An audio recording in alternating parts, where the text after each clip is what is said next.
I'm Charles with Rocky Mountain ATV MC, and today I'm going to show you how to install a Tusk UTV Stage 2 Upgrade Kit on your Can-Am Maverick X3.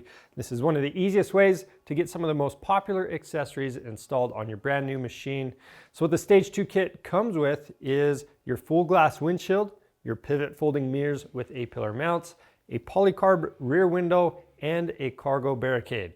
Now all of this stuff is straightforward to install, so let's go ahead and get started.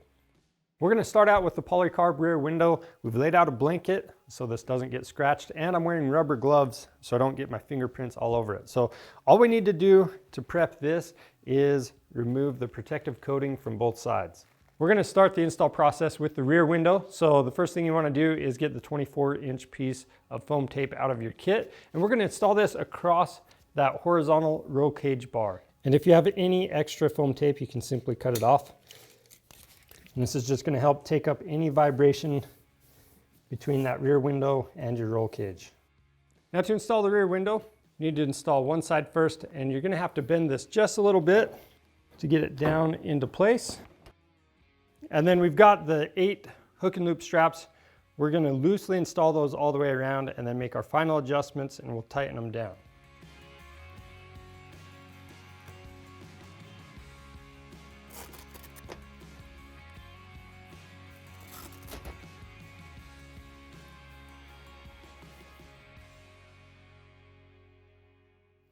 Next, we're going to install the mirror mounts and our mirrors. The driver's side mirror mount is going to be different than the passenger side. Passenger side, it's going to bend out away from the machine just a little bit. So to install the driver's side mount, what we're going to do is take 2 of the long bolts that came in the kit. We'll go through the mount, and then there's these 2 holes that are already in your frame. We're going to go straight through those. Then we've got a washer on the other side of these bolts, and then we'll install the 2 nylock nuts. We'll position the mount where we want it. Now for the mirrors, you need to remove the bolt out of the end along with that lock washer. Then we're going to slide this in place, and we're going to thread this into the mirror. So you've got the right and the left side mirrors. Just make sure that the logo is in the correct orientation. Once you have the bolt threaded into the mirror, put the mirror where you want it and tighten the bolt down. And tighten the hardware down. And then we can do these same steps on the other side. Moving on to the full glass windshield, we're going to assemble the vent brackets first. So we're going to start with the left-hand assembly. So right here we've got bracket A and bracket B. We're going to connect those using our knob and friction washer. And bracket B, this little curve right here, is going to face away from the friction knob. We're going through this slot. On the other side, you've got the friction washer. Screw that into bracket A. And this is bracket C. That 90-degree bend, that's going to face away from that knob as well. And we're just going to use an M6 by 16 button head bolt.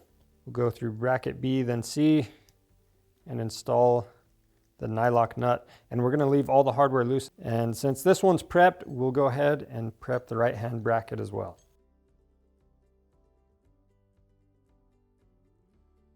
On top of the vent door, we already have 2 M5 bolts and nylocks going through there, nylock nuts. We're just going to take that bracket we pre-assembled, set it on the bolts, and reinstall those nylocks.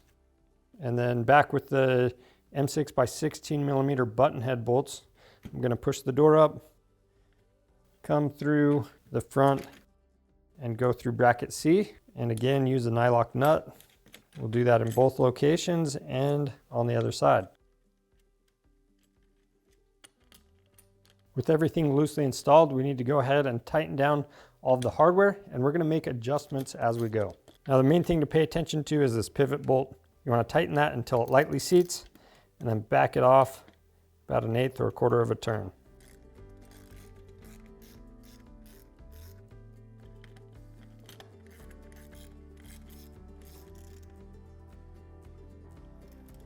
Then just verify everything works correctly. Next, we'll take the supplied foam tape, and we're going to apply that to the sides and bottom of the inside of the windshield. Just keep in mind, you don't want to cover up any mounting holes.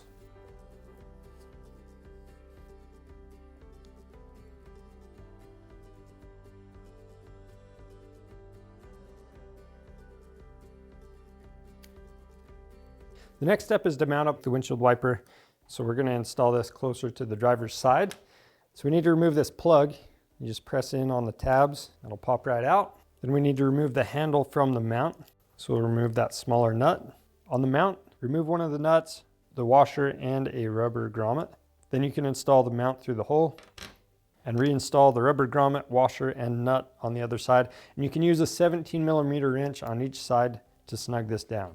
Then the handle is going to go through the back side, but we're going to flip the windshield over so you can see what's going on the other side. Now with that flipped over, before we put that handle through, what we're going to do is take the windshield wiper.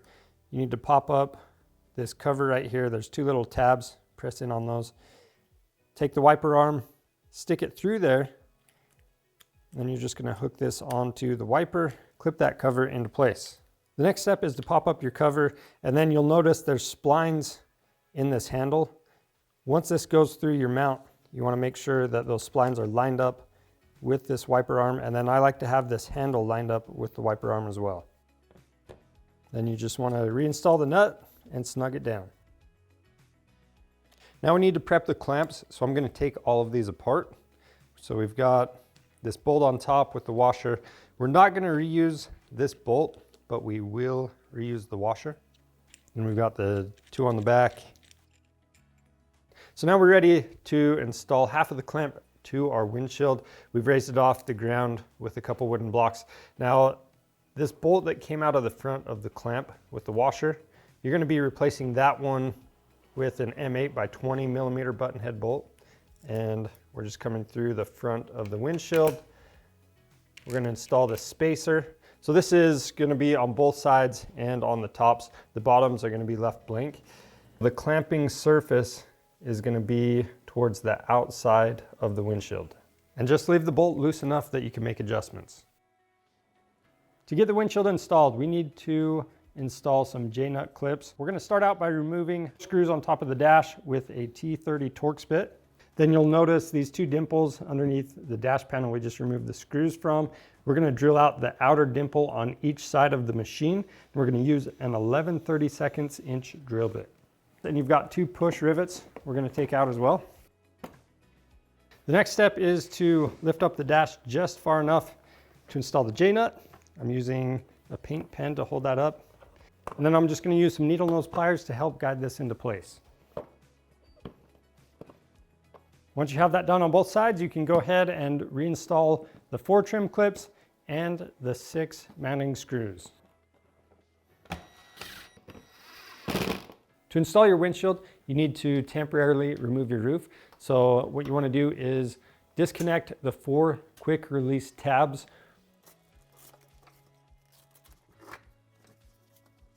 And we're just going to slide it back about a foot.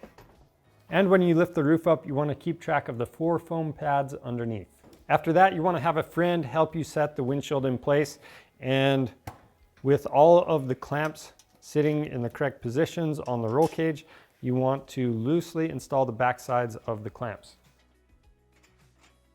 Next, you want to adjust your windshield both side to side and up and down to make sure it's centered up. And then you can install your M6 by 25mm button head bolts with the M6 washers in the front 2 mounting locations. Once you have all of the hardware loosely installed, make any final adjustments and tighten it all down. And you always want to tighten the front side of the clamps first.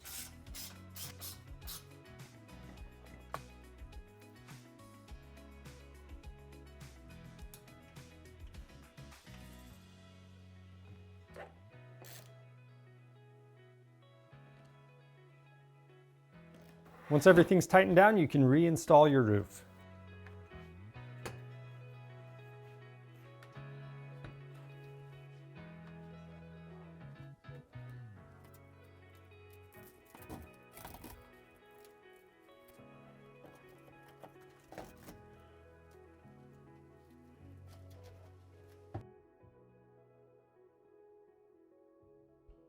To prep the cargo barricade, what you're going to do first is install the trim across this top edge. Now with this, if it fits loose at any point, you can simply pinch this together and press it back on for a tighter fit.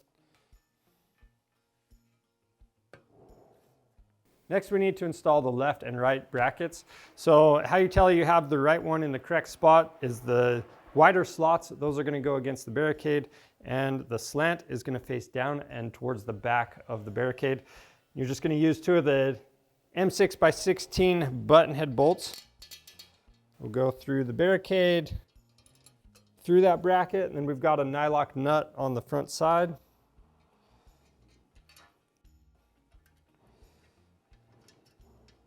We'll do the same thing on the other side. Then we're going to leave the hardware just loose enough that you can make adjustments with the bracket still.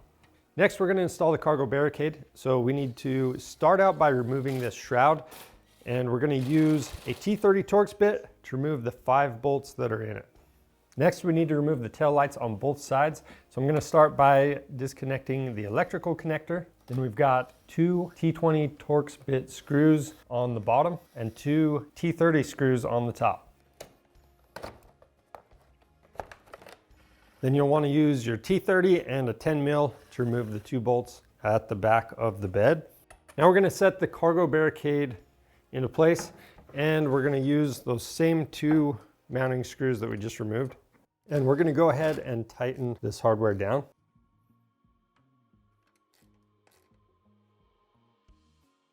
The next step is to adjust these side mounting brackets so they sit flush against the bed right here.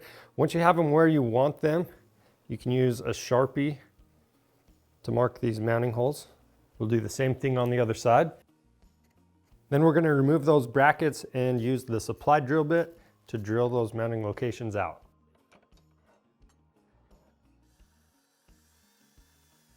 Then we can reinstall the bracket. We've got the 2 M6x16mm button head bolts that are going to go through the sides. Then you've got your flat washer and nylock nut on the other side. And we're going to tighten that hardware down and then do those same steps on the other side.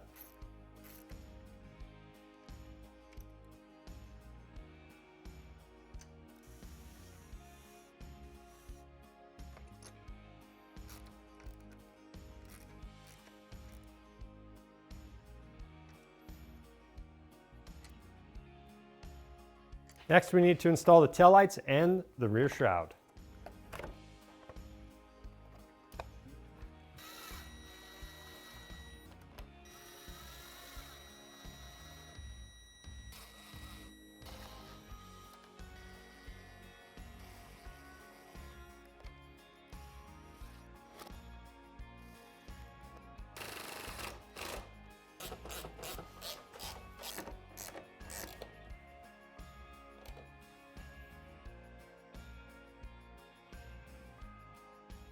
That's how you install the Tusk UTV Stage 2 kit on your Can-Am Maverick X3. If you have any questions about the install process, leave those down in the comments below. And if you haven't snagged one of these up yet, you can find them on our website. They qualify for free shipping. And if you want to see more helpful content like this, subscribe to our channel. I'm Charles with Rocky Mountain ATV MC. Thanks for watching.